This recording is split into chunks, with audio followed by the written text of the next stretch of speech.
Okay, here's a tutorial on creating a white noise filter sweep using the ESP synth, and I'm going to be doing some automation to the cutoff and finish this tutorial with getting a kick drum involved and side chaining to get the white noise to pump along with the BPM of the track. I'm going to change my BPM right now.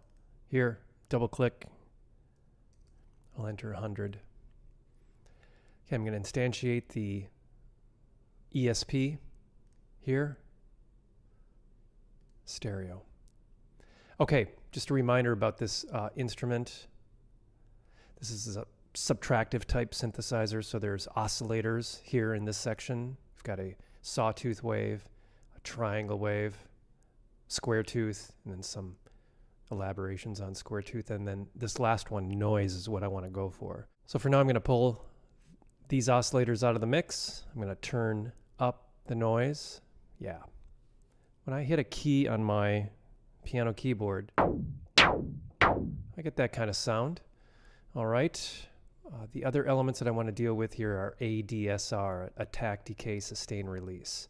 So I want this sound to sustain a bit more than it is. So I'm going to push up sustain and release, decay. These all three kind of work in tandem. I'm liking that better.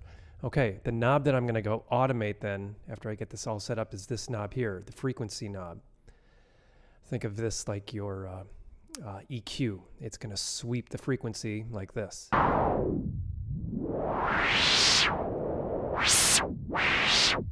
right.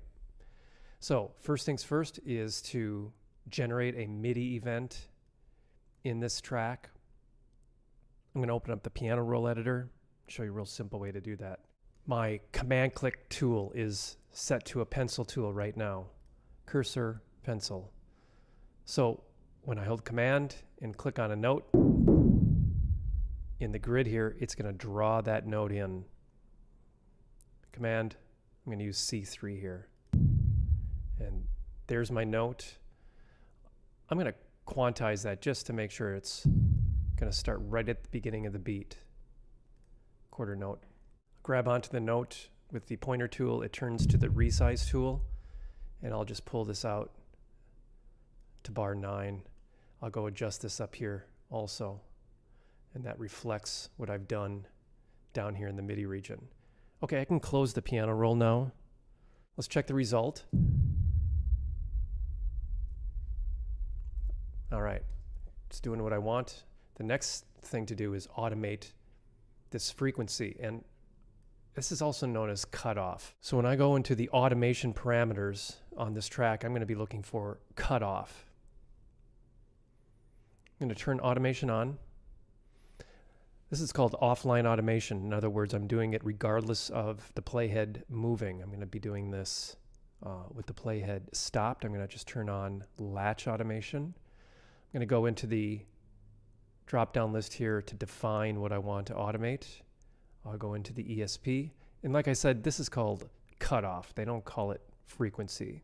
So I want to grab cutoff.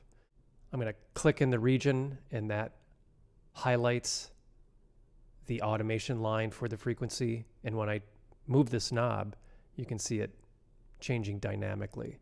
So what I want to do is just really make one more node here and push this up a little bit, and this will just beat a taste now. Let's just check what I've got.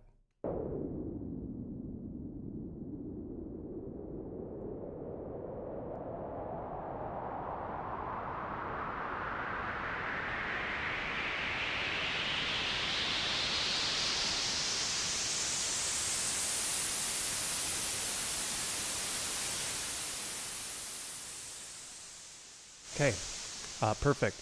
Notice when I went and changed the volume, that also wrote volume automation in also. I'll just slide that across and get rid of it. Maybe put volume like this.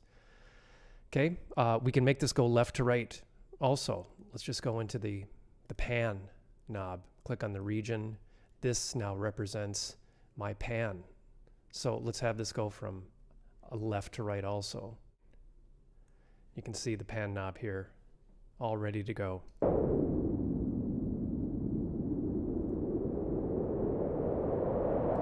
All right, I'm gonna get out of automation so I don't write something by accident. I can close this now.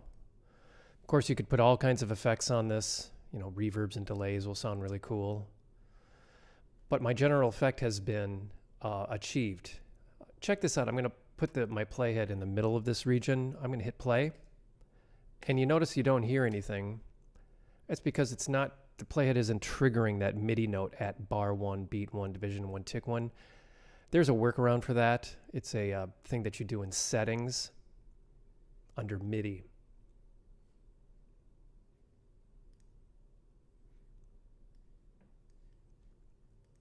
Chase is what you want, notes, and leave this checked here, sustain. So that means now that regardless of where the playhead is and where my MIDI event is, it's going to play the material. I typically have that set up on every session.